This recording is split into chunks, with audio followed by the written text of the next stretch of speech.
Chamar a galera da FIENG. Para quem não sabe, a FIENG é a Federação de Indústrias de Minas Gerais. Vamos bater um papo aqui.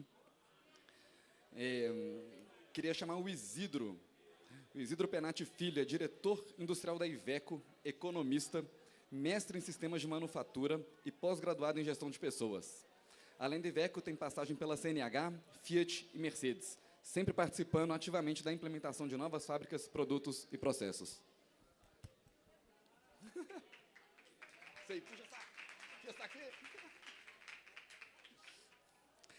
Queria chamar a Daniela Brito agora. Ela é economista-chefe da FIENG, com ampla experiência executiva em instituições financeiras, industrial e no setor público.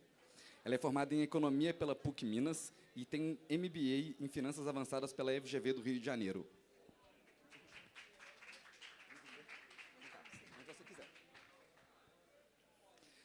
Para compor o palco, vou chamar o Ricardo Aloysio Silva, que é especialista em engenharia de projetos industriais, produção automobilística, sistemas de gestão integrado e gestão estratégica de instituições e ensino e tecnologia.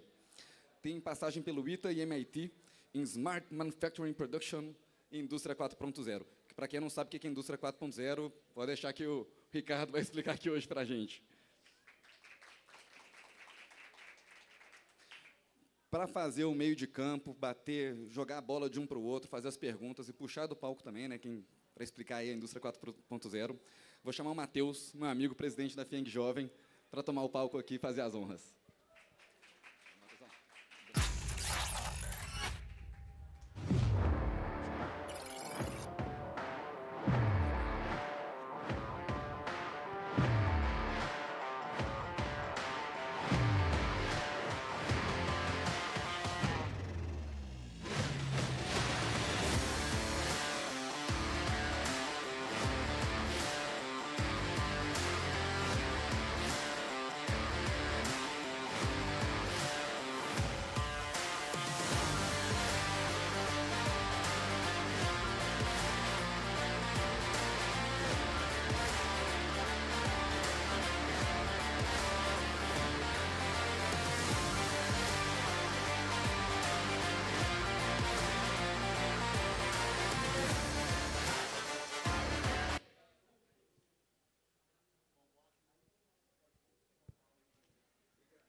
Agora foi.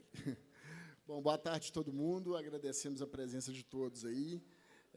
Antes de mais nada, agradecer ao IFL por esse convite, acho que é uma iniciativa fantástica, essa de juntar os grupos jovens e empreendedores aqui de Belo Horizonte, Minas Gerais, de uma maneira geral, nessa iniciativa pela liberdade e pela democracia. A gente agradece também ao presidente Flávio, que estaria conosco hoje, né, o presidente Flávio da FIENG, Flávio Roscoe, mas, em virtude de uma missão de empresários no Japão, ele precisou se ausentar, mas trouxemos um time de peso para falar um pouquinho sobre o futuro da indústria para vocês e como a indústria conecta com o futuro do nosso país.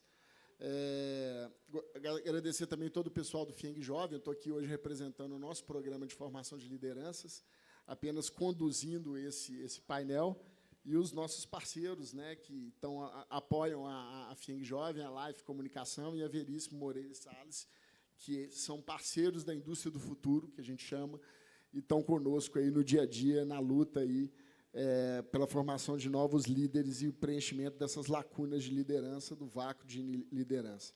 Agradecer aos painelistas nossos, Ricardo, Isidro, Dani, e a todos vocês do público. Bom, vamos começar falando um pouquinho sobre o futuro do nosso país, né? A gente debate muito no FIENG Jovem a questão do vácuo de liderança que hoje existe, não só aqui no Brasil, mas no mundo. É muito normal hoje que a gente veja nas sociedades, tanto mais desenvolvidas quanto em desenvolvimento, uma sensação de não preenchimento ou não representatividade para com aqueles líderes, né? Um processo excessivo de polarização e radicalização, independente da ponta onde a gente estiver falando. Isso tudo também é vivido hoje no cenário nacional. E muito do que acontece hoje no país se dá em virtude de ausência de um projeto de país, um projeto de desenvolvimento que traga alicerce e que traga uma condição de desenvolvimento perene e estruturada. Os reflexos disso são os mais diversos possíveis, e nós vamos apresentar para vocês aqui um pano de fundo para a gente poder debater um pouco isso. Antes da gente começar, só clareando um pouquinho para vocês, o FIENG Jovem é um programa de formação de lideranças da FIENG. Nós temos um lema muito forte, que é liderar com propósito.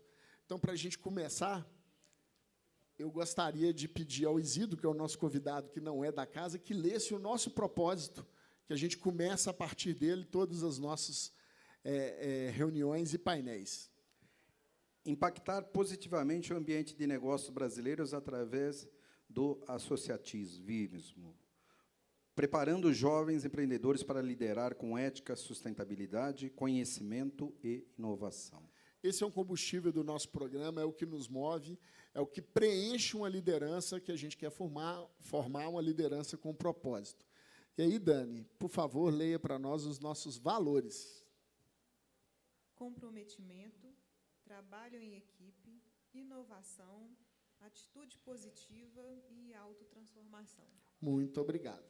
Bom, nós vamos começar agora, e dentro do FIENG Jovem, desse programa nosso de formação de liderança, a gente tem um painel que a gente chama de Indústria em Debate, vocês estão vendo o nome ali, e é através dele que a gente inicia agora com essa agenda para a gente abrir para perguntas. Eu vou simplesmente passar muito brevemente por esses pontos para trazer algumas informações de debate aqui para nós.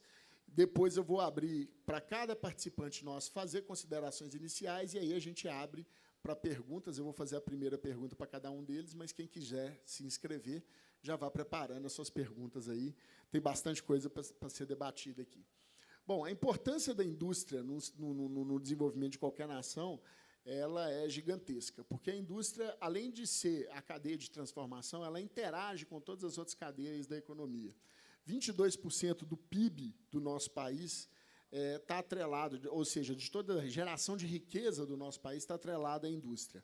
E quase 72% das exportações de tudo que o Brasil exporta também está atrelado à indústria. Então, imaginem vocês que a gente fala sempre tanto do agro, mas 72% das exportações do nosso país está atrelada à indústria.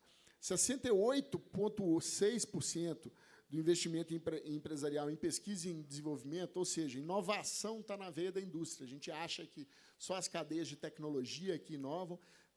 Mais de 65%, quase 70% do investimento em pesquisa e desenvolvimento do país está dentro da indústria. E, na questão de arrecadação, 33% dos tributos federais estão na indústria. E, trazendo aí para um cenário Minas Gerais, a gente fala de 61% da arrecadação do Estado com a ICMS está atrelada à indústria. Né? Então, é muito grande a participação da dinâmica industrial na economia do país. E a gente vê que quase 33% dos tributos federais, dos tributos que são recolhidos pela União Federal, estão atrelados à indústria. Se a gente for evoluir um pouquinho nisso, para resumir um pouco esses números que eu estou falando, a cada real produzido na indústria, a economia devolve R$ 2,43 para a economia brasileira. Ou seja, a cada R$ 1 investido na indústria, a gente tem R$ 2,43 devolvidos para a dinâmica econômica brasileira. Se a gente for comparar ali com o agronegócio, que tanto é defendido no país, o agronegócio devolve 1,75, e o setor de comércios e serviços devolve 1,50, arredondando a conta ali. A indústria também tem um poder de crescimento gigantesco. Hoje, a indústria já emprega 9,7 milhões de trabalhadores formais. Em Minas Gerais, esse número é de 1,1 milhão. 21% é a participação do emprego formal no Brasil, ou seja, 21% dos trabalhadores formais estão na indústria. Em Minas Gerais, esse número já chega a 24%. E a indústria também paga melhores salários. Então, diferente do que muita gente imagina, que alguns outros setores de tecnologia, às vezes a gente tem uma bolha, mas a indústria hoje, para profissionais com ensino superior completo, ele chega a pagar quase 31% a mais. Em Minas Gerais chega a 32%, e para trabalhadores com ensino médio, 31%. Em Minas Gerais, no total, são 23,8%. A dinâmica industrial ela contribui com a dinâmica e o desempenho dos demais setores. Ou seja, só para vocês terem ideia, 40% da produção do agronegócio brasileiro é consumido dentro da própria indústria nacional. Então, imagine, se o agronegócio é o motor do PIB brasileiro, imagine o que a gente poderia fazer se esse número alavancasse para números maiores. 13% da fatia do setor de serviços, ou seja, o setor de serviços que presta serviços para a indústria é quase um setor de serviços por si só, né? Entre outros dados que a gente vai debater aqui, eu não quero ficar tão preso nos slides, mas a Dani, com muita propriedade, vai poder depois contribuir melhor com a gente aqui. E quando a gente fala do crescimento econômico, não tem crescimento econômico em nenhuma nação se não tiver uma indústria forte de transformação. Então, quanto maior é o crescimento do PIB da indústria de transformação, maior é a taxa de crescimento anual das indústrias, e do PIB das indústrias, né?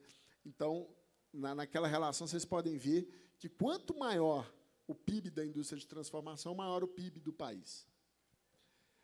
E aí chegamos aqui num ponto muito crítico, que a gente vinha falando ali na antessala com alguns dos membros, e eu tenho um ponto breve aqui para debater com vocês, a respeito da mão de obra e do emprego. Terça-feira, a gente teve um almoço com o Walter Braga Neto, que é candidato a vice-presidente na chapa do Bolsonaro, e ele mostrava que os dados de desemprego hoje são os menores desde 2012, né? E, quando ele terminou essa palestra, essa mesma palestra que ele fazia para a gente no Rio de Janeiro, uma pessoa que estava sentada na palestra mencionou para ele assim, olha, você está com alguns dados errados.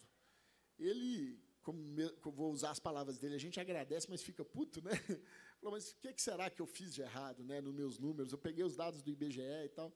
Ele falou, olha, não são pouco mais de 10 milhões de desempregados, são pouco mais de 10 milhões de desqualificados. Onde é que a gente está querendo chegar? O exército de desempregados brasileiro, grande parte dessa fatia, acho que o Ricardo vai poder falar um pouquinho para a gente também ao longo do debate, não são necessariamente de desempregados porque não há emprego, são de desempregados porque não há qualificação. Não é raro, dentro da FIENG, e em outros setores, eu tenho certeza que também acontece, a gente escutar empresários que relatam terem 30, 40, 50, várias vagas a serem preenchidas e não tem quem as preencha, exatamente por falta de qualificação. Então, esse é um dado estarrecedor quando a gente pensa no desenvolvimento da economia, do país, da indústria e tudo mais. E esse é um dos gargalos de desenvolvimento brasileiro, e, por isso, a gente destaca de sobremaneira a importância da indústria no projeto da nação, no projeto do país, porque, em meio a outros tantos, a gente não tem mão de obra qualificada, a gente tem um nível de insegurança jurídica absurdo, custos ocultos, déficit de infraestrutura, elevada carga tributária, baixa produtividade, custos logísticos absurdos, que levam a um desestímulo da indústria como um todo. E, se a indústria está andando para trás, certamente nós também estamos andando para trás. O gap de qualificação ele é tão grande que a gente, dados do IBGE, identificou, numa amostra de 60 mil jovens brasileiros entre 11 e 14 anos, que 40% desse grupo não frequentava a escola por falta de interesse.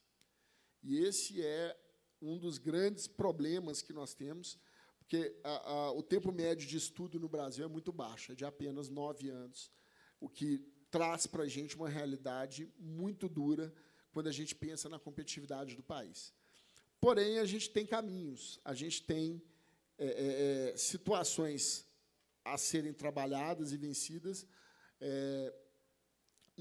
dentro do quadro de forças que o Brasil pode ter, mas não vai conseguir, mesmo com a força do agro, mesmo com boas políticas, resolver essa estrada para o desenvolvimento, se a gente não resolver o problema de qualificação, que reflete de sobremaneira nessa questão de produtividade. A produtividade brasileira é baixíssima, ela é mais baixa do que a produtividade média da América Latina, que já não é nenhum exemplo. O Brasil, ali naquele gráfico, naquele gráfico de barra, não deve estar tão claro para vocês verem, mas é o primeiro trinca ali, são os dados do Brasil.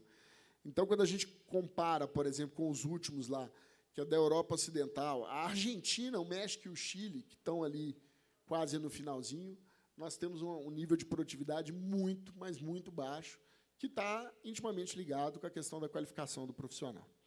Bom, para a gente abrir aqui para considerações iniciais dos nossos painelistas, vale lembrar o seguinte, nem tudo é terra arrasada. O Brasil, de sobremaneira, tem desempenhado um papel heróico frente a todas essas questões. O papel nosso aqui é tentar conscientizar todos vocês da importância da indústria para conectar o futuro do país. Se estamos falando de conexões que transformam, é papel nosso da FIENG mostrar o papel que a indústria tem no futuro da nossa nação. Eu vou abrir, num primeiro momento aqui, Dani, para você fazer 5 minutinhos de considerações iniciais, e aí depois eu passo a palavra para os outros painelistas. Obrigada, Matheus.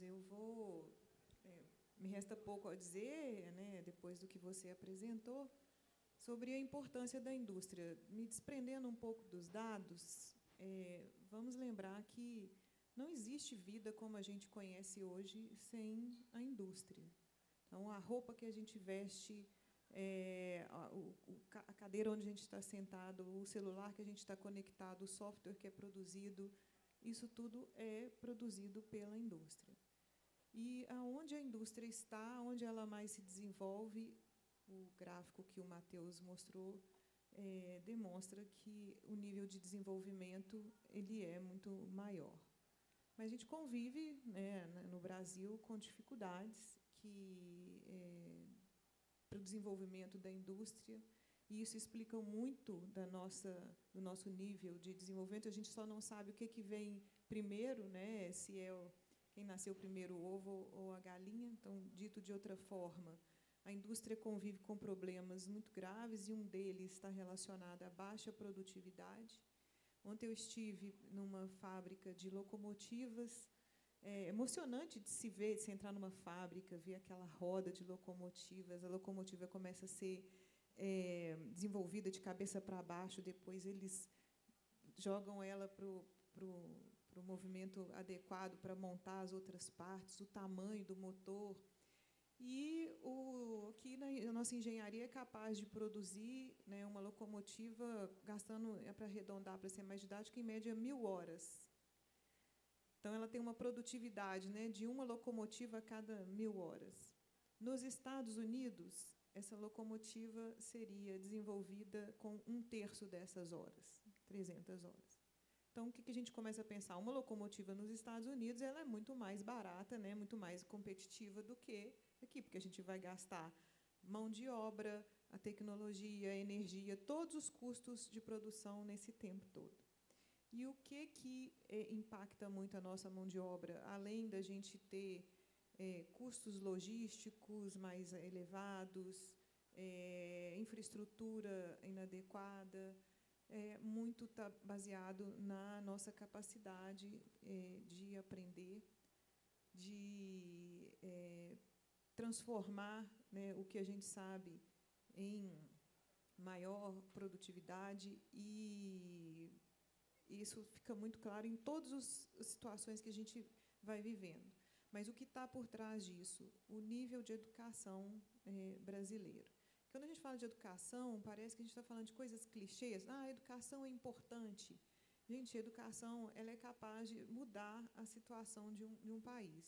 O tempo médio de estudo, né, no Brasil é de 8 anos. As pessoas, o Matheus falou, né, numa pesquisa que, com 60 mil jovens de 11 a 14 anos, revela que quase 40% dos jovens não têm interesse em ir à escola. Não tem interesse em escola porque a escola é desinteressante, né, porque os professores não são motivados, são mal remunerados, não são capacitados. Isso tudo a gente tem dados que comprovam isso. E como que a gente vai desenvolver, né, um país sem ter a mão de obra qualificada, mão de obra capaz de ser mais produtiva para levar a nossa, não só a indústria, mas o nosso setor de serviços, né, ser mais viável, mais competitivo em relação aos nossos pares do resto do mundo. Se a gente não prestar atenção nisso, a gente está condenando o nosso país a ficar nesse nível de subdesenvolvimento que tem aqui hoje. Eu não sei quanto tempo que eu tenho aqui, porque são só considerações iniciais, né, Matheus? Mas esse é um ponto de atenção preocupante que condena o nosso país ao subdesenvolvimento e não só na questão da indústria, né, mas de uma forma geral, a sociedade cada vez mais pobre, cada vez mais limitada e a gente cada vez mais refém, né, do que se impõe para a gente. E a gente não está dando o devido olhar a essa questão do capital humano, da nossa capacidade de produzir, e isso está muito relacionado às escolhas que a gente faz, né? E eu quero chamar a atenção que esse é um ano eleitoral e que a gente tem nas nossas mãos o poder, né, de decidir quem a gente quer para desenvolver e para liderar o nosso país, o nosso projeto de país. Obrigado, Dani. Isidro, vou passar a palavra para você fazer considerações iniciais, mas só para pontuar a todos aqui que estão assistindo, nós não pensamos no Isidro à toa, né? O Isidro acabou de fechar uma parceria grande com a gente lá na FIENG, através do Senai, de desenvolvimento de mão de obra. Está sofrendo isso na pele, né, Isidro? Numa indústria que está ligada à alta tecnologia, que está em transformação completa, desde matriz energética, que vai movimentar os novos veículos, a questão de autonomia, a questão de ESG. Conta para a gente um pouquinho aí, Isidro. Ok. Bom, primeiro eu quero começar a agradecer, né, pelo convite e começar falando um tema muito interessante, que eu venho me perguntando, por que a nossa indústria, já que a indústria é o debate, né, por que a nossa indústria deixou de ser atrativa para os nossos jovens? Se a gente olhar para essa plateia aqui, e eu entrei em várias salas hoje aqui, por engano, a gente pôde presenciar que todos os eventos estavam lotados, tinha gente de pé. E eu falo, puxa vida, aqui nós estamos com um público minoritário. Então, a indústria, ela não é atrativa para os nossos jovens.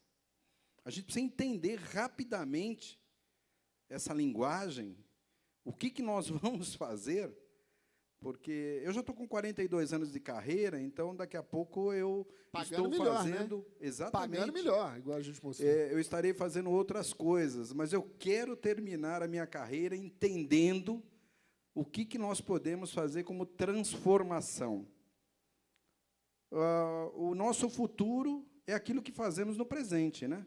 Se fizermos bem, nós vamos ter um futuro bom, senão a gente não vai ter um futuro. A indústria realmente movimenta, o agronegócio é muito importante, a indústria fornece muito para o agronegócio, mas nós movimentamos uma massa gigantesca. Eu falo por minha empresa, né? Eu tenho uma organização onde são 28 unidades Fabris pelo mundo. Nós temos mais de 30 mil colaboradores diretos.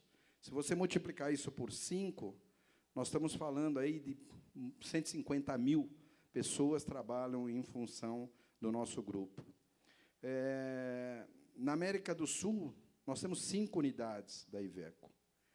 E, por incrível que pareça, em Sete Lagoas, aqui no nosso estado, nós temos a maior unidade da Iveco Group do mundo, que é uma fábrica onde produz todos os tipos de veículos comerciais. A gente remete caminhões de 3,5 toneladas até 45 toneladas, que é o extra pesado. Nenhuma fábrica do grupo no mundo ela tem o full liner, que nós falamos, né, a linha completa. Então, isso atende muito bem o mercado da América do Sul, principalmente o Brasil. Depois nós vamos falar na sequência sobre algumas inovações que nós temos, como nós estamos preocupados com o nosso futuro, com o presente e com o futuro que está muito próximo da gente, quais são os nossos compromissos como organização, aonde a gente está investindo em tecnologia, e nós precisamos de gente. Nada disso vai acontecer se nós não tivermos essa massa. É isso que vibra dentro da indústria. Pelo tempo que eu tenho de indústria, eu já fui muitas vezes na fábrica, onde nós tivemos layoff, fábrica parada, férias coletivas. Imagina uma fábrica, um investimento de 1 bi, você ter a fábrica fechada 2 meses, porque não tem insumos, porque não tem a cadeia está totalmente, logística está totalmente desorganizada, a gente pode falar um pouquinho mais sobre isso. Realmente é um cenário triste, quando você entra numa fábrica, você vê as pessoas movimentando, o barulho, até o barulho é agradável, incrível, né? Se não for excesso, né? Se for um barulho que a gente administra, né, dentro dos 85 decibéis lá, tá bom. Mas a indústria precisa das pessoas, precisa da mão de obra, precisa de pessoas qualificadas. Nós fizemos uma parceria com a FIENG e com o SENAI, porque nós estávamos agonizando lá em Sete Lagoas com falta de mão de obra. Mas, Isidro, o desemprego está tão grande, e sem partido, o que ele falou, aquele que estava na plateia, falou exatamente o que acontece. Nós não temos tantos desempregados assim, nós temos muitos desqualificados. E a educação é tudo, né? Mas a educação tem que ser alinhada à atratividade desse público jovem vindo para a indústria. E isso não está acontecendo. Realmente, as pessoas vêm, perdem o encanto muito rapidamente, e a gente precisa entender, rapidamente, o que nós vamos fazer para que realmente a indústria volte a ser atrativa. Eu lembro que, quando eu fui preencher a minha ficha no recrutamento, aquilo brilhou, eu falei, nossa, em 1980, eu tinha acabado de sair do Senai, eu falei, puxa vida, agora eu vou ser contratado. Olha que coisa maravilhosa. Comprei um Chevetinho 77, em 1981. 77, hein? 0. Chevetinho. Eu mexia nele, porque eu era bom mecânico, né? Hoje eu não sou mais, mas eu era bom mecânico. Hoje, os mecânicos, eu estou caçando a laço. Não tem. Tecnólogos. E não é funções baixas, não, hein, gente? Tecnólogos, não existe. No mercado, são poucos. Pessoal que mexe com automação, pouquíssimos. Robótica, pouquíssimos. E daí por diante. Era isso que eu queria falar com você. Obrigado, Isidro, para a gente começar. E aí, Ricardo, também não te chamei à toa, gerente de Educação e Tecnologia do Senai Minas. Né? Tem um dado aqui que eu passei mais rápido por ele, mas eu acho que agora, nas suas considerações iniciais, vale a pena até destacar. A indústria tem uma característica interessante, que ela é um setor que transforma a mão de obra. Então, ela é capaz de absorver uma mão de obra menos qualificada e depois entregar, lá ao fim da carreira, ou passados algum tempo, uma mão de obra mais qualificada, porque ela tem espaço para todo tipo de mão de obra. É fato que a indústria também vai precisar se modernizar muito.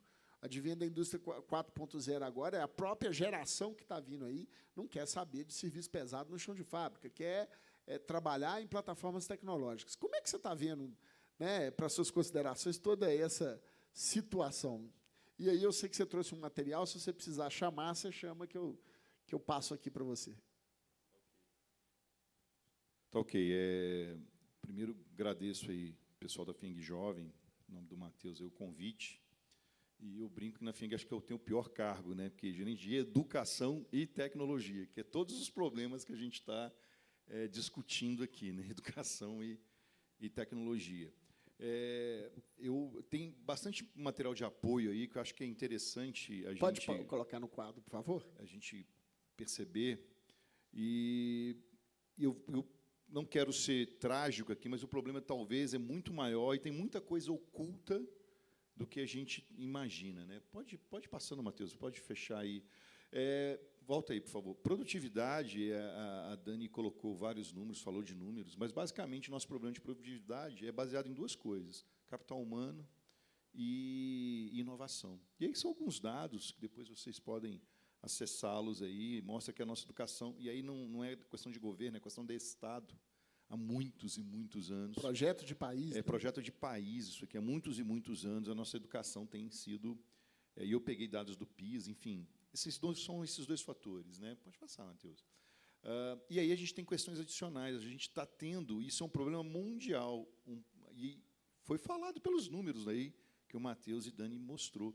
A gente está tendo uma desindustrialização prematura, né? E a gente está no auge da nossa faixa etária. Né? Era para a gente estar usufruindo desses jovens que a gente tem e a gente não está conseguindo. E aí a gente tem, que é fruto também de todo mundo, não combinamos nada, né, Isidro, né, Dani? Mas tem, sim, uma lentidão e desinteresse, que o Isidro bateu muito na tecla, na formação técnica e tecnológica, na formação, e isso o Isidro não entende, e eu que respiro isso o dia inteiro também não estou conseguindo entender o porquê que o jovem não está se interessando por profissões industriais, sendo que elas pagam melhor, tem alta tecnologia envolvida e tem carreira. Você entra na indústria, no chão de fábrica, você pode chegar a diretor de fábrica. O exemplo aqui do meu lado. Quer dizer, você tem carreira. Poucos são os setores que promovem isso. Pode passar? Desculpa. E eu peguei um dado muito legal, preliminarmente, aí, a importância do ensino tecnológico, o ETT que a gente fala. A cada 100 jovens em idades 18 a 27 anos, muitos dos que a gente está vendo aqui, né, de 100, 60 concluem o ensino médio e apenas 5 optam por uma formação técnica, é muito pouco. São 8% em média, um pouquinho mais. Na União Europeia, são os países ali mais industrializados, principalmente ali a Alemanha, esse número de 8 é muito pouco. Lá são 48% dos alunos do ensino médio fazem técnico. Aí você começa, por que a Alemanha é uma potência? Porque é um país industrializado, altamente industrializado. Né? E nos países da OCDE, pegando a OCDE como um todo, são 37% dos alunos. No Brasil é 8%. Então, percebendo o tanto que a gente tem que avançar, isso é estrutural, não basta só mais trazer investimentos, né, Dani? E a FIENG trabalha muito nisso. Vamos trazer investimento para Minas, para o Brasil. Tá? Nós vamos nos deparar com essa situação. Né? E aí é uma coisa que uma cultura do Brasil. Teve até uma polêmica no passado, né? A gente tem que ser apartidário, né, Isidro? Os egressos do ensino técnico têm muito mais chances de se matricular e concluir ensino superior do que aqueles que saem apenas do ensino médio tradicional. Então, aqui no Brasil, todo mundo quer fazer ensino superior. Então, eu vou fazer ensino técnico ou vou fazer ensino superior? Não tem ou. É e. É ensino técnico e superior. Um país que eu admiro muito a educação é a Coreia. Falamos de Coreia, aliás, na palestra do lado que eu assisti também falou de Coreia. Na Coreia é muito interessante. O aluno, lá eles têm escolas técnicas alto nível, com tecnologia que nem tem na indústria ainda. O aluno que opta pelo curso técnico, se ele fizer o curso técnico, nas escolas que é high-end mesmo, e trabalharem 3 anos na indústria, eles não precisam passar pelo temido vestibular do coreano. Eles vão direto para a engenharia. Olha que disrupção. Porque o cara está muito mais bem preparado. Então, eu vejo que muito jovem ele não planeja a sua formação. A formação do jovem ela acontece. Talvez isso seja um dos motivos. E aí eu não vou atinar muito, mas a gente está falando de estrutura. O que o mundo está falando? Isso aí é uma pesquisa, um report, né, do Futuro do Trabalho, a necessidade de reskilling. O mundo está discutindo reskilling, que é o que é? Requalificação. Nós estamos sofrendo com qualificação. O mundo está falando de reskilling. Basicamente, o que é? Volta, por favor. 50% de todos os funcionários das indústrias hoje, é quem está trabalhando, vão precisar ser requalificados. E 40% das habilidades que esses caras possuem, elas vão mudar até 2000, se não me engano, 2025. Então, olha, o mundo está falando de reskilling, pode passar, e de upskilling. Reskilling é requalificação e upskilling é um aperfeiçoamento. Eu já sou automação e eu vou me qualificar cada vez mais. É isso que o mundo está discutindo. Né? Esse report de 2020 é isso.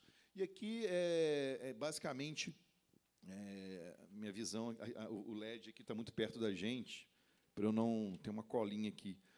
Aqui, basicamente, é o seguinte, a gente tem que acelerar, assim, acelerar bastante a educação e o upskilling, o aperfeiçoamento. E a gente tem uma capacidade, o mundo, se trabalhar muito bem a educação e muito bem o aperfeiçoamento, dá para incrementar, se eu não me engano, 8,3 trilhões no PIB, no PIB global, até 2030.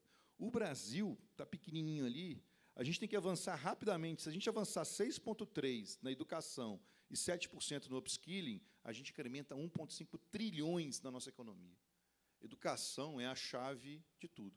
Matheus, eu acho que aí entra uma parte de educação, que eu deixaria para depois, tá? Acho que vamos começar o debate, mas tem uma questão é um paradoxo no Brasil. Acho que dá mais um clique aí. Acho que eu vou. Esse é um paradoxo que a gente vive. Vou falar um pouco de educação. A gente tem um modelo educacional do século XX, né? Século XIX, perdão.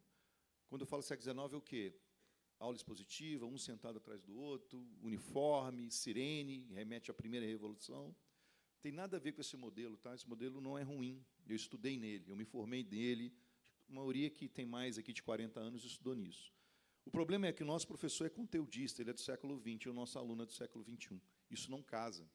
Talvez isso seja um motivo que essa nova geração não está se interessando por uma formação técnica, uma pista que a gente tem trabalhado lá na federação, lá no Senai, né? A escola tem que ser mais legal para essa juventude. O pessoal tem que curtir. Não é uma desgraça, desculpa a palavra, que se abateu sobre mim e eu tenho que ir para a escola. Não, o cara tem que ir com um sorriso aberto e brilho no olho.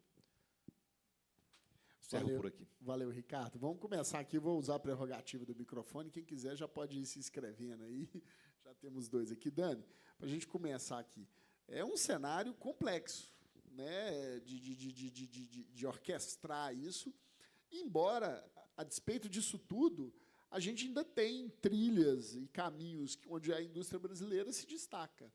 Se você tivesse que escolher, obviamente, além da questão de capacitação e educação, que parece ser claramente um objetivo prioritário, onde você enxerga que o Brasil deveria caminhar para um projeto de país onde a indústria fosse essa alavanca e pudesse exercer um papel protagonista, que é o papel que ela exerce em qualquer outra nação desenvolvida? Matheus, a gente tem que diminuir a participação do Estado na nossa economia. Então, a gente está falando aqui de setor produtivo que quer crescer com base em subsídios, reduzindo o que se paga de imposto e deixando que os outros paguem mais. A nossa sociedade tem uma percepção de que o Estado tem um papel muito maior do que ele deveria ter. A gente quer um Estado provedor, assistencialista, e, às vezes, a gente se esquece de que isso tem um custo, porque quem paga por tudo que a gente demanda do Estado somos nós mesmos. E tem exemplos que não são percebidos, do tipo, eu quero a meia entrada no cinema ou o passe livre no ônibus. Para a empresa de ônibus ou a empresa de cinema produzirem, né, prestarem aquele serviço, vamos supor que ele custe 1.000. Se eu der gratuidade para metade das pessoas, o custo vai continuar sendo 1.000. Então, metade das pessoas não vai pagar, mas a outra metade vai ter que pagar o dobro. Não tem conta de graça, mas a gente tem a noção de que a gente é uma sociedade que deve ser suprida e não ofertar, né? Isso já vem trazendo mais um pouco do porquê o desinteresse em produzir, em se qualificar. E por quê? Porque a gente tem a noção do Estado assistencialista. O jovem não tem interesse em ir na escola por outras questões. O Ricardo Aloysio falou muito bem. A gente tem aí um descompasso entre a formação do professor, que torna a escola desinteressante, mas tem também o aluno que não tem interesse em ir na escola porque a mãe recebe algum tipo de assistência do Estado, as crianças que são pobres, elas também têm algum nível de deficiência física, mental, e o Estado provém com recursos. E tem que existir isso mesmo, eu não estou criticando isso, mas isso não pode ser a nossa política de país, né? A nossa política econômica. Isso tem que ser transitório, tem que ser temporário, mas no Brasil isso se tornou permanente. E isso condena o nosso país a exigir do Estado uma participação muito maior do que ele deveria ter, né?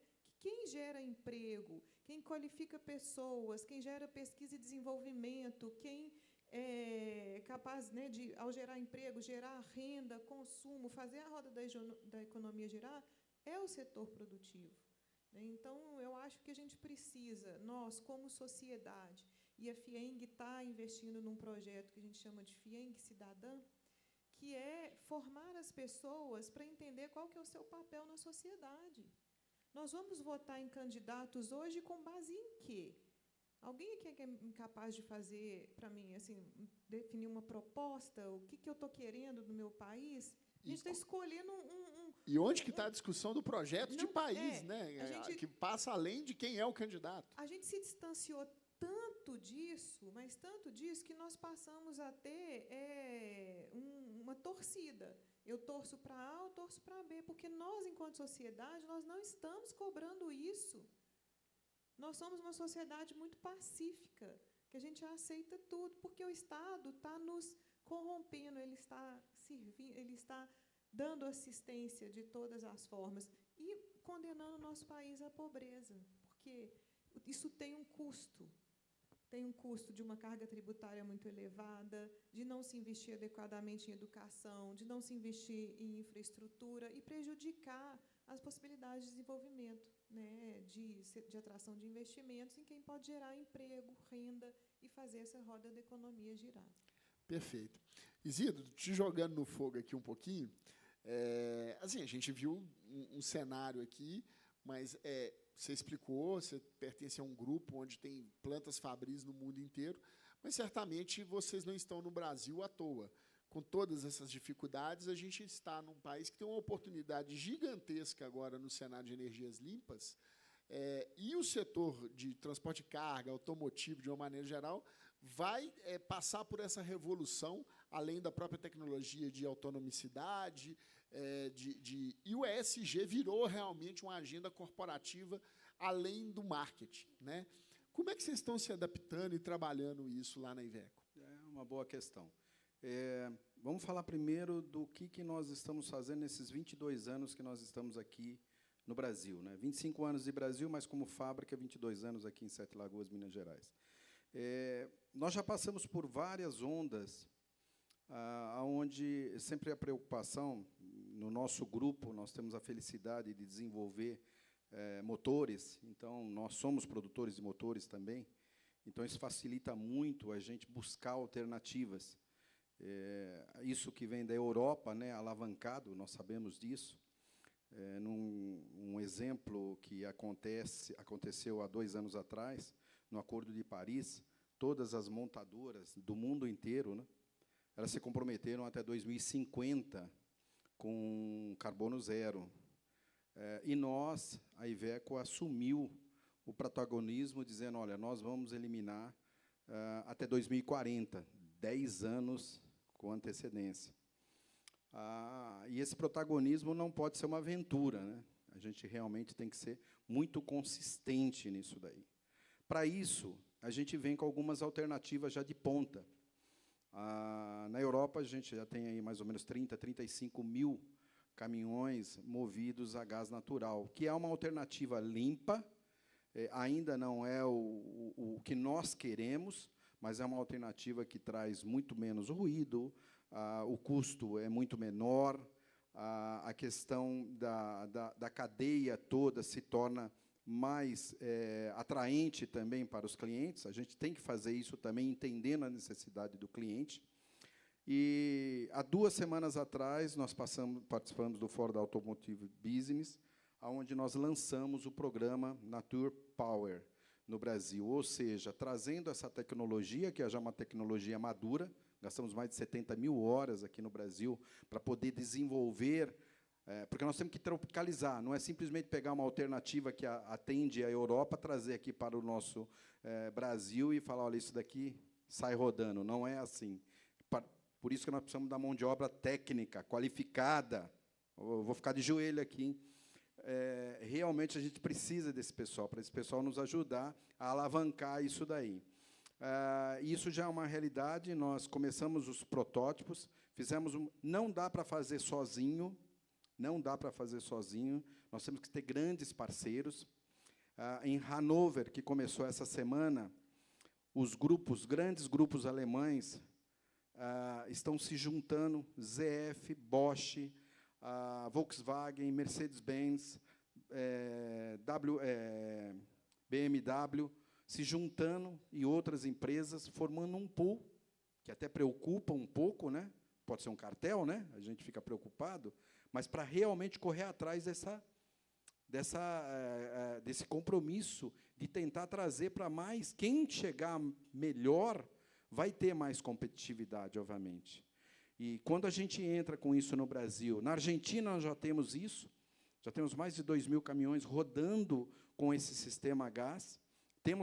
Somos homologados na Argentina, somos o primeiro. É um motor forte, é um motor que dá autonomia, são 500 quilômetros antes de abastecer. Então, realmente, isso já começa a dar vida ao que nós queremos. Aí vem o ESG, né? O Environment Social Governance.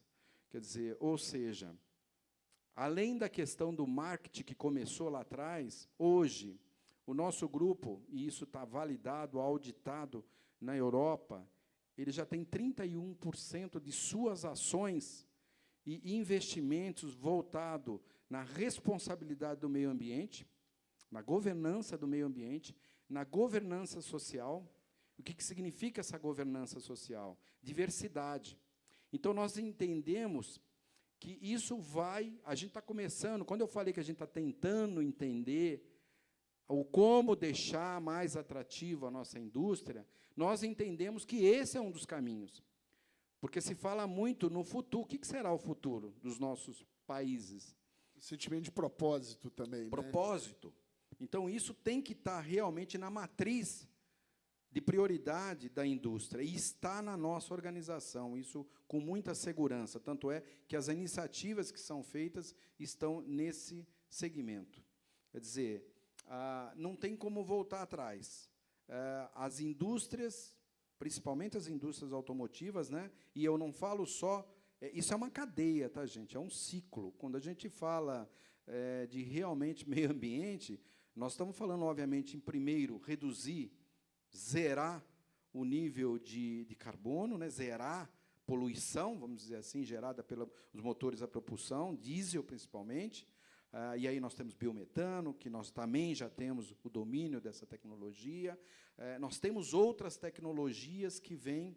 E, por último, nós fizemos uma grande parceria, há 2 anos, consolidada.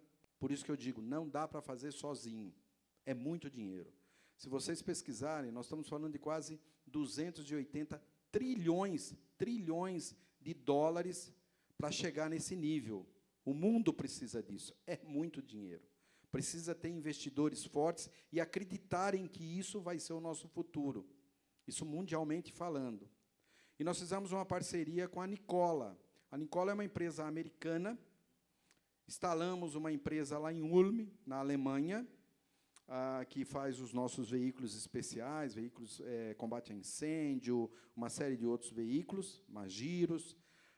E nós estamos produzindo o caminhão na base da eletrificação, células e baterias. Então, já é uma realidade. Nós já estamos vendendo para alguns grupos na Europa, para a Amazon, por exemplo. Logicamente, a Amazon tem comprado muito caminhões movidos a gás natural e também já comprando os caminhões nessa base. Então, realmente, nós estamos na vanguarda disso. Bom, e a eletrificação no Brasil? Ela vai chegar para amanhã? Não. Eu acho que nós temos ainda bastante coisa para fazer, para que a gente pode reduzir mais, até 90% de emissões. Estamos lançando agora o Euro 6, né, a partir de janeiro, apesar que nós lançamos em março desse ano, já com os veículos leves, que é o Procon 8, Proconave 8, que já é uma emissão muito mais amigável, mas está longe ainda do que nós queremos chegar. A indústria nacional, acho que todos sabem, né, a partir de janeiro de 2023, não podem mais produzir veículos Euro 5, né, com os motores antigos. Então, nós já temos esses motores testados e vendemos, inclusive, para os nossos concorrentes, né, para a Volkswagen, inclusive. É isso daí. Perfeito. Ricardo, aí a gente está falando o seguinte, né, a FIENG fez uma campanha desde o ano passado que é, para mim, muito feliz, que é a indústria tem tudo. Né? Se a gente não tiver essa consciência de todos, a gente não vai conseguir, inclusive, atrair esse contingente de mão de obra que a gente precisa. E um ponto, aquele dado que eu trouxe, de que a indústria é capaz de absorver a mão de obra até menos qualificada para mais qualificada, é muito importante, porque esse processo de transição ele tem que vir acompanhado da mão de obra e das indústrias. Está claro que, se a indústria não evoluir tecnologicamente, mas também não trouxer essa mão de obra junto com ela, a gente vai ter um problema. Como é que está sendo pensado isso aqui no Senai, a nível de formação de mão de obra, para essa realidade 4.0 das indústrias? Perdão, eu vou dividir em duas partes, né? A primeira parte é como que a gente pensa isso, e a gente tem trabalhado isso desde 2015. Então, vou falar mais da parte técnica, né? Para a gente aumentar esse trabalho, aumentar a força de trabalho na indústria, a gente precisa de 4 coisas que aconteçam basicamente ao mesmo tempo. A primeira delas é aumentar a velocidade de formação. Eu tenho que ter massa crítica, tá? E aí a gente depende da matéria-prima, que principalmente é o jovem, tá? Mas hoje a gente tem trabalhado com, vou chamar de minoria, mas não no sentido pejorativo, tá? Com pessoas com mais de 50 anos, com mulheres, com vários públicos que não é só o jovem mais. A gente está apostando também em públicos que a gente brinca, a gente está trazendo de volta os cabeça branca, porque a falta de mão de obra é tão grande. Então, assim, o Isidro ele acha que ele vai aposentar, mas eu acredito que isso ainda vai demorar bastante, né? Porque tem que ter sucessor, né? Minha esposa não vai gostar de ouvir isso. Sinto muito, Nefertiti, mas, enfim. Então, velocidade na mão de obra, velocidade na formação. A indústria tem que inovar e inovar. E quando eu falo indústria, a gente está trazendo isso tudo para dentro da FIENG, para dentro, principalmente no braço de formação profissional, que é o Senai. Inovação, eu chamo da tradicional ou incremental, aquela inovação do dia a dia, que muitos até confundem com melhoria contínua. A gente tem que ter, sim, a inovação disruptiva. Isso aí dá uma acelerada na indústria, e a gente tem que ter a disseminação tecnológica. Então, de 2015 para cá, a gente está investindo muito no tema de indústria 4.0, até o que nos antecedeu aqui, quando nos chamou, falou a respeito, falou que eu explicaria, não vou usar explicar, porque já iria mais uns 50 minutos. Então, assim, no campo tecnológico é isso. As 4 coisas, inovação, velocidade de mão de obra e disseminação de tecnologia. A gente tem que ser um indutor de tecnologia. A gente não pode ser arrastado para a tecnologia. A gente tem que ter a tecnologia primeiro que a própria indústria. É muito difícil, mas a gente tem conseguido, principalmente no tema 4.0. Então, isso é um ponto. E corrobora lá naquele primeiro slide, né? O que impacta na produtividade? Inovação e pessoas. E o segundo, não menos importante, e aí a indústria hoje, até em função de ESG e outras questões, não é só esse hard skills, é o que a gente chama também de soft skills. Então, as capacidades socioemocionais é uma questão muito importante agora também, até para diminuir turnover, aumentar a produtividade, porque, vamos dizer assim, a gente contrata pelo técnico, por isso tudo que eu falei, mas demite pelo comportamental. Eu contrato o cara porque ele é muito bom, ele sabe programar robô, sabe tudo, automação, mas eu demito ele depois que ele não sabe trabalhar em equipe, que ele não tem engajamento. Isso são questões socioemocionais que a gente chama soft skills. Isso, para nós, foi um divisor de águas também, porque a gente não estava acostumado com isso. A gente é muito tecnológico na veia, né? E aí eu tenho um dado, essa história eu conto, acho que eu já contei no FIENG Jovem, né? Uma história que eu tive com o MIT. Lá em 2015, o Fórum Mundial Econômico só falou de indústria 4.0 e essas novas profissões, e eles elencaram várias capacidades, tanto hard quanto software. E me chamou muita atenção que a criatividade saiu de 10ª, foi para a 3ª. Criatividade, né? Por que criatividade é relevante? É a matéria-prima da inovação, quer dizer, ninguém inova se não é criativo. E aí, eu me lembro direitinho, eu falei, poxa, mas como é que eu vou ensinar a criatividade? Fui na empresa Faber-Castell, me remeti à infância, né? Criatividade, para mim, é Faber-Castell. E aí, vi a Faber-Castell, fui numa escola em São Paulo, que é Dante Alighieri, que é uma escola, mais ou menos assim, R$8.000 a mensalidade do curso do ensino médio, uma escola top, e eles me remeteram ao professor Léo do MIT, que estuda isso. né? E aí ele me mostrou uma pesquisa que ele fez, de 92, que, na verdade, a criatividade a gente não ensina, a gente perde ela. A capacidade de criatividade de uma criança de 5 anos é de 98%, de uma pessoa de minha idade é de 2%. E quem que faz isso com a gente? A escola. Então, é importante também pensar no modelo educacional. Tá? A escola tem, quando eu falo mais atrativa, a escola, olha que loucura, gente. A nossa escola, todo mundo aqui sabe o que eu vou falar, porque nós passamos pela mesma escola. A gente premia acerto, a gente inibe o erro. É individualista, é a minha nota, é o meu Enem, é o meu vestibular.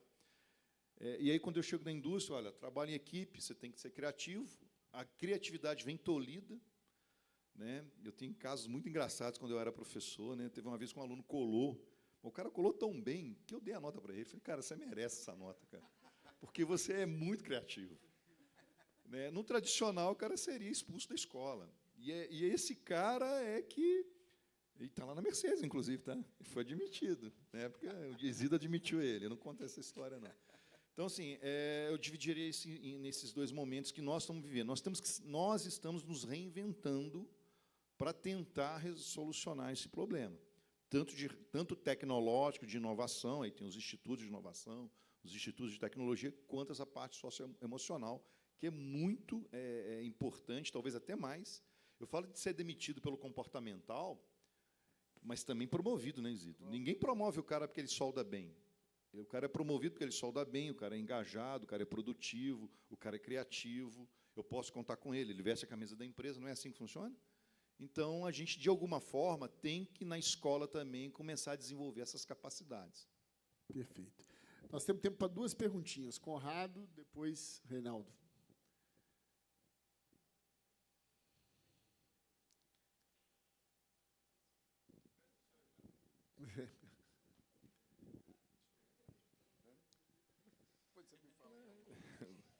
Boa tarde a todos. Boa tarde.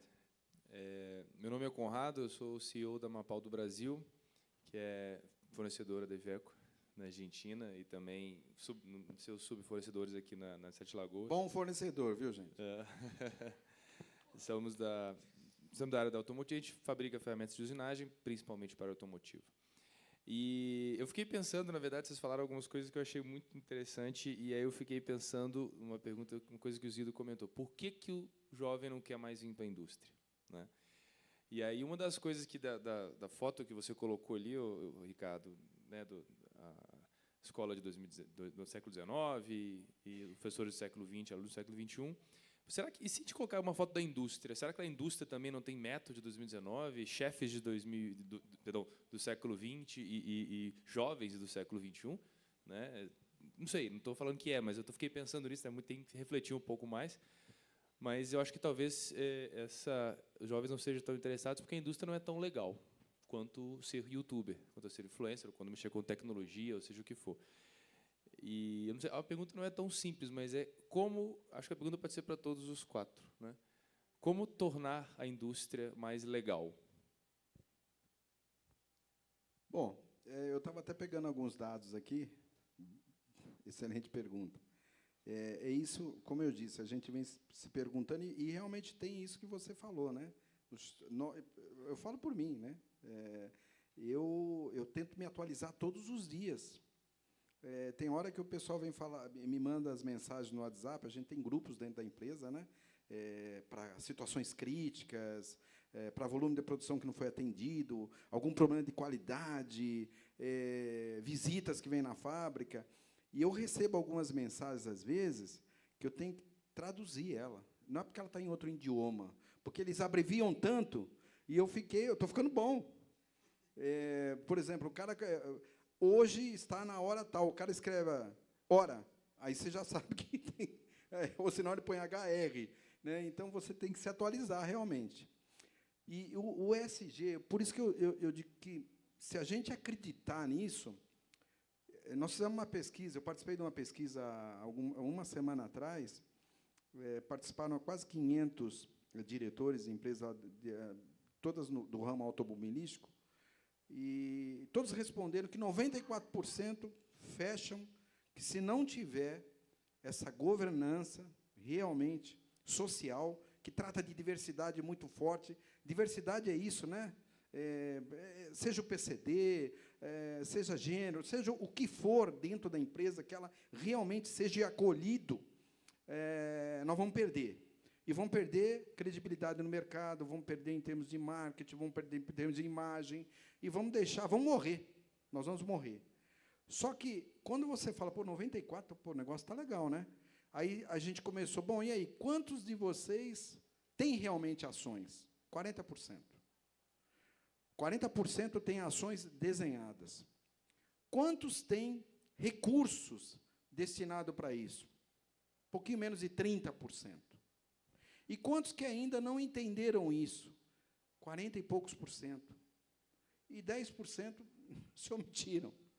Então, se nós não entendermos, não é moda isso daí, não vai ser uma coisa que a gente daqui, aquela calça, eu vou falar uma coisa aqui, boca de sino, né? Eu tive uma que era, ninguém lembra disso daí, tá? Era uma calça, a boca era desse tamanho assim.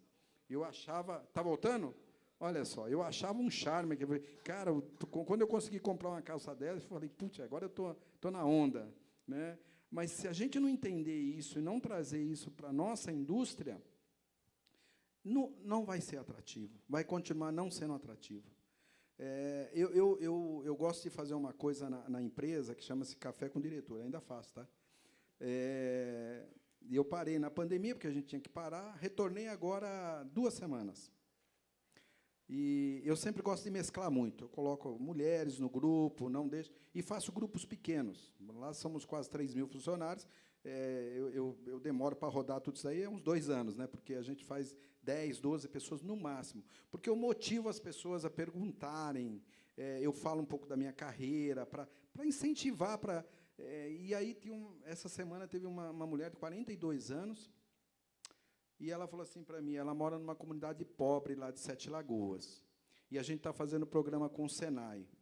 E ela falou, puxa, eu gostei muito que vocês estão fazendo essa iniciativa com o Senai aqui na comunidade de 7 Lagoas, mas eu queria fazer um pedido para o senhor.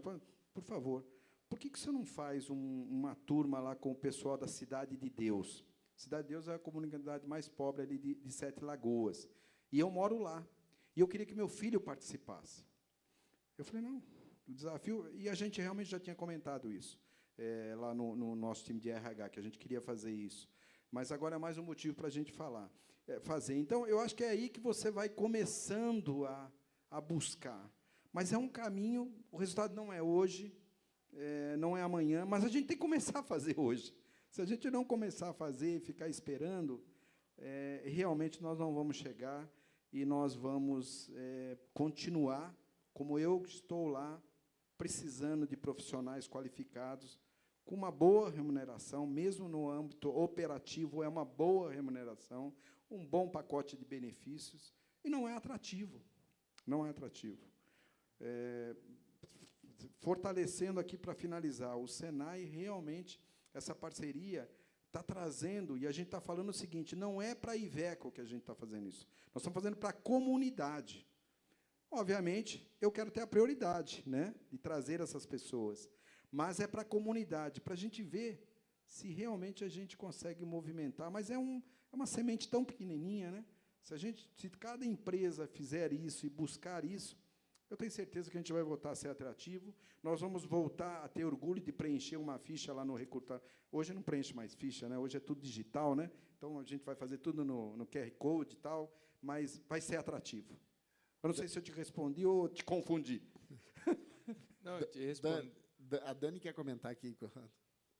Queria comentar aqui, pergunto, um número maior de jovens aqui, quem é que gostaria de trabalhar na Apple? E na Iveco? Ué, gostei.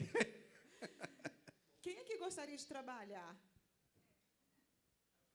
Tal.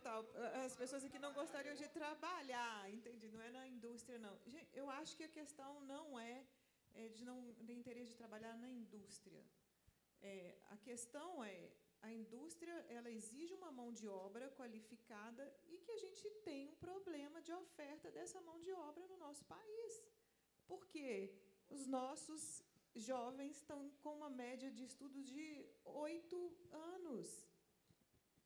A indústria, ela não pode, a pessoa que está capacitada a servir o açaí ali na lojinha de açaí, ela não tem capacidade de trabalhar na indústria. E o setor de serviços, ele contrata 70% da mão de obra brasileira. É o maior empregador do Brasil. E a nossa oferta de mão de obra está canalizada e é qualificada para esse tipo de trabalho. E por que não tem indústria aqui, ofertando mais trabalhos, desenvolvendo? Porque não tem a mão de obra qualificada. Por que a Apple está produzindo na China, na Ásia? Porque a oferta de mão de obra, o investimento que eles estão fazendo nessa qualificação, nessa tecnologia, é isso. Minha visão do problema é esse. Temos espaço para uma perguntinha que Deixa está eu escrita só ali? fazer um comentário Já rápido. estão me chamando no puxão de orelha Então ali, vai lá. por causa do tempo. Reinaldo, vai lá, só para a gente encerrar aqui. Boa tarde, quero cumprimentar pelo painel, cumprimentá-lo, Obrigado. Matheus. Eu sou advogado e professor de Direito Tributário na graduação. O Direito é, basicamente, um curso residual. Muita gente não sabe o que fazer, opta por fazer Direito. Então, eu tenho passado por uma experiência de verificar vários alunos não têm vocação para curso superior, poderiam ter uma remuneração muito melhor com o curso técnico. Então, ouvir esse painel retratou o que eu passo em sala de aula semanalmente. E fiquei fazendo uma comparação, o senhor mencionou sobre a Alemanha, o senhor também, lá tem aquelas Fachhochschule, né? Uhum. De que forma é diferente? O que falta para o Senai do Brasil? O ensino médio do Brasil, que sofreu essa reforma no mandato do presidente Temer, com restrição de algumas matérias, priorização de acordo com a vocação do aluno, que dirige o aluno também para um curso científico, um curso superior. Será que a gente precisa colocar o ensino técnico, valorizá-lo lá no ensino médio, para mostrar que existe algo melhor, ou mais vocacionado para aquela pessoa? Não é melhor ou pior, mas vocacionado para ter melhores condições de vida. Porque no direito é um grande exemplo de várias pessoas que se formam e depois não conseguem nem trabalhar. E nas engenharias, qual que é a regra agora? É engenheiro, mercado financeiro. Não vai trabalhar na indústria. Você sabe, assim, Ricardo, essa pergunta é sua, né? Mas uma coisa que me ocorreu aqui, quando eu estava no meu ensino médio, eu já tinha uma intenção de trabalhar com gestão e eu quase fiz o ensino técnico do SEBRAE, da Escola Técnica Gerencial do SEBRAE, ali na Barão de Melo. E eu lembro que eu não optei em fazer porque eu achei que ia me prejudicar no desempenho do vestibular. Aí, hoje em dia, eu fico olhando assim, cara, o que eu faço? Eu teria adquirido uma experiência técnica de gestão muito antes do que eu imaginava, que eu acabei adquirindo na prática, né? Acho que é um pouco isso. Eu fiz direito. E fugi da faculdade que eu não terminei. Bom, essa pergunta ela é pertinente. Assim, o novo ensino médio, a questão da educação no Brasil é o seguinte: independente qual profissão que você escolheria, você sempre fazia o mesmo ensino médio. Então, por exemplo, não faz sentido, é lícito você querer ser advogado. Aí a pergunta é: para que você vai se aprofundar em biologia, em peridrófita, peritrotrófica? Para que isso? Então, assim, poxa, se você quer a área de humanas, por que o seu ensino médio é muito alemão, muito austríaco isso? Por que você já não direciona?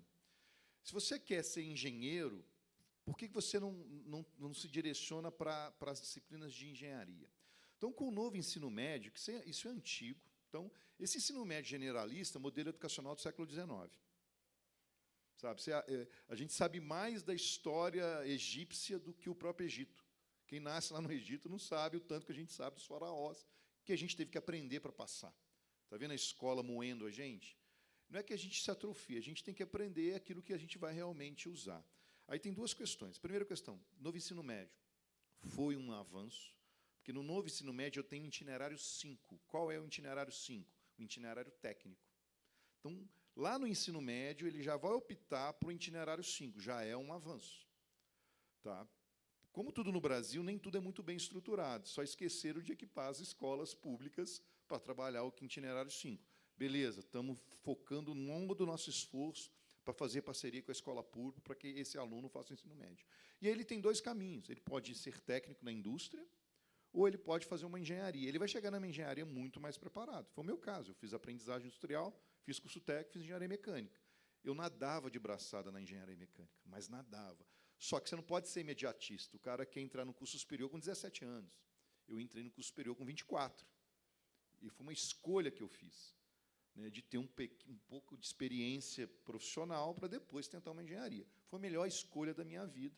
E eu acho que hoje eu colho o fruto de uma coisa que eu colhi lá atrás. Aí eu entro no segundo ponto, tirando o novo ensino médio, que o que funciona na Alemanha e na Áustria não funciona aqui. Aqui, o nosso jovem, os pais dos nossos jovens, eles não planejam a sua formação.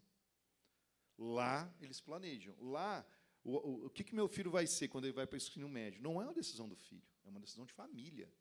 O pai, é uma questão cultural.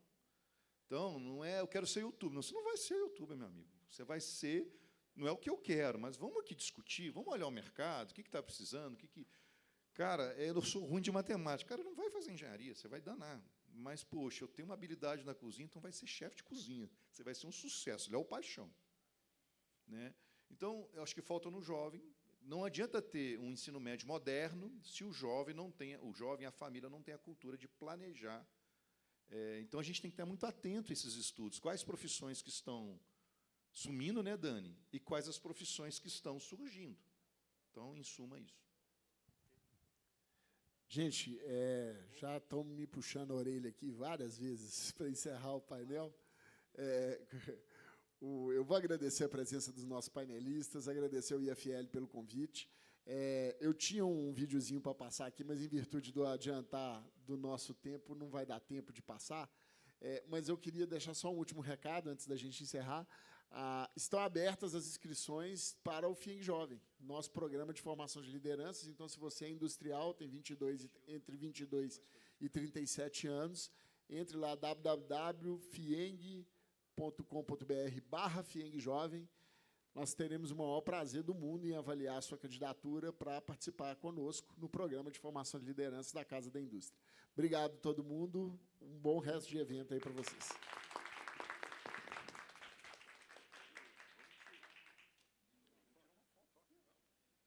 Muito obrigado, Fieng.